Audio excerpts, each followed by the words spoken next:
فخلف من بعدهم خلف، لیکن پھر جانشین ہوئے ان کے بعد وہ ناخلف لوگ، ورثوا الکتاب، جو کہ وارث ہوئے کتاب کے، یأخذون عرض هذا الادنی، اللہ اکبر، جو کہ لیتے ہیں دنیا کا ادنا مال،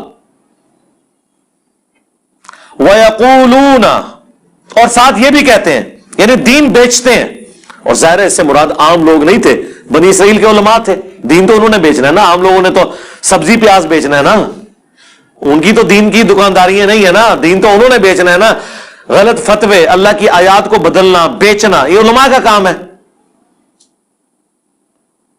دنیا کے چند ٹکوں کے عوض۔ اور وہ ساتھ کہتے تھے سَيُغْفَرُ لَنَا، اللہ ان قریب ضرور ہمیں بخش دے گا۔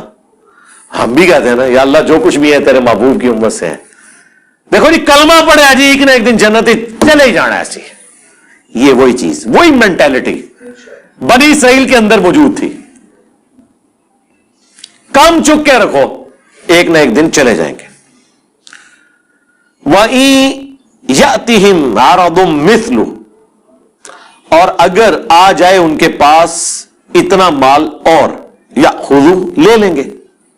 وہی میں نے آپ کو یہاں پہ بھی بتایا، وہ علماء جو آپ کو کہتے ہیں غیر مسلم ملکوں میں جا کے نوکریاں نہ کریں، کافروں کے ملکوں میں آپ کی کمائی حرام ہے، انہی کو آپ ممبر سے اترنے کے بعد ڈالرز دینا چندے کے طور پر، کبھی کسی نے نہیں کہنا کہ یہ تو آپ کی کمائی کیا ہے۔ آج تک کسی چندہ دینے والے کو کسی عالم نے نہیں پوچھا کہ تو کسی سودی کاروبار میں تو نہیں ملوث، نہیں، بتانے کے لیے بہت اچھی بات ہے، پوچھیں گے نہیں کبھی بھی، آپ بتا کے بھی دیکھ لیں واپس نہیں کریں گے انشاءاللہ، آپ کو مایوس نہیں لوٹائیں گے انشاءاللہ۔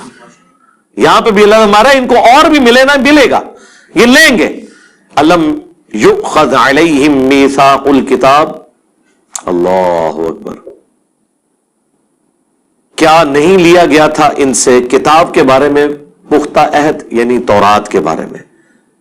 مال تو ہاتھوں ہاتھ لیتے ہیں اور دین کے نام کے اوپر کمائیاں کر رہے ہیں، اور جو وہ دین تھا اس میں عمل ہی کوئی نہیں ہے۔ جیسا میں نے کہا یہاں پہ لوگوں نے بزرگیاں تو اویل کی ہیں قرآن و سنت کے نام پہ، اور قرآن و سنت پہ عمل نہیں، بلکہ یہ کہتے ہیں قرآن و سنت ڈائریکٹ نہ پڑھو گمراہ ہو جاؤ گے۔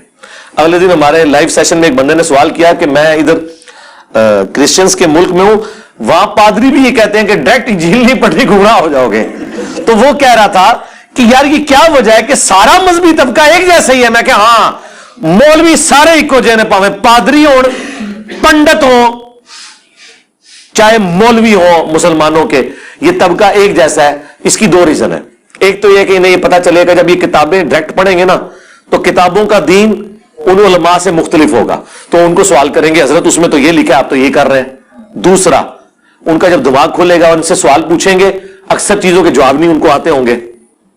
اور تیسرا، جو ان کا اسٹیبلش دین ہے جس کے اوپر وہ کمائیاں کر رہے ہیں، اس کے بالکل اپوزٹ دین قرآن و سنت کے اندر موجود ہے یا ان کتابوں میں۔ آج بھی ایک ان ایمبیگوس سٹیٹمنٹ ایسی نہیں تورات اور انجیل میں جو شرک کی طرف مائل کرتی ہو۔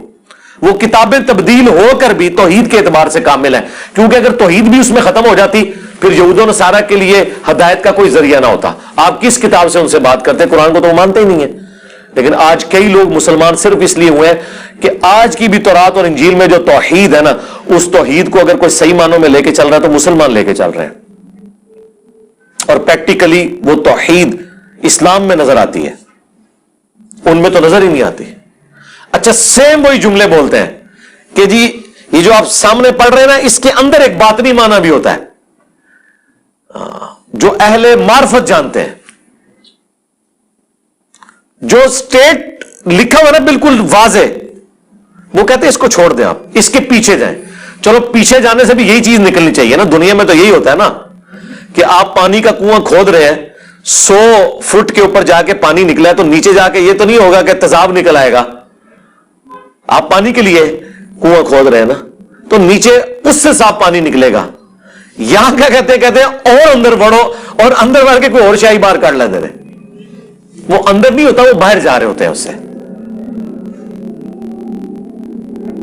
تو اللہ تعالیٰ ہمارا ہے کہ ان لوگوں سے کتاب کا بھی تو عہد لیا گیا تھا کہ کتاب پہ عمل کرنا ہے، اللہ یقول علی اللہ الا الحق، کہ نام منسوب کرنا اللہ کی طرف سوائے اس کے کہ جو حق پر مبنی ہے. وَدَرَسُوا مَا فِيهِ، اور پڑھ لیا انہوں نے جو کتاب میں تھا. اس کے باوجود انہوں نے اللہ کی طرف غلط عقیدے منسوب کیے.